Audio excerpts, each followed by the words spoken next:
سنو نبی پاک صلی اللہ تعالی علیہ وسلم نے ارشاد فرمایا شرک کے بعد جو سب سے بڑا گناہ ہے وہ بدکاری ہے، بے حیائی ہے۔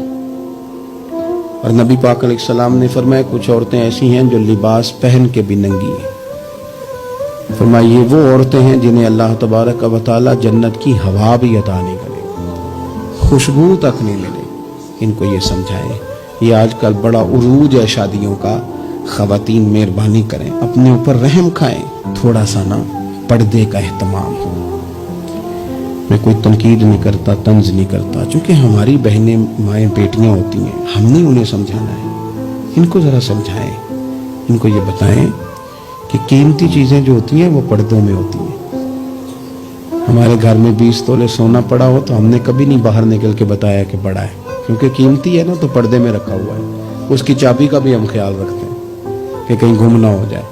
اسی طرح ہر کتاب کو غلاف نہیں چڑھتا، صرف قرآن پاک کو چڑھتا ہے۔ انہیں بتاؤ کہ ساری بیویاں پردہ نہیں کرتی، صرف سیدہ عائشہ صدیقہ کی کنیزیں کرتی ہیں، صرف سیدہ فاطمہ کی کنیزیں کرتی ہیں رضی اللہ تعالی عنہما۔ تھوڑا سا نا پردے کا اہتمام۔ شادی بیاہ پہ تو بالکل ہی معاملہ گڑبڑ ہے، اور پوری تیاری کر کے عورتیں معاذ اللہ آ جاتی ہیں۔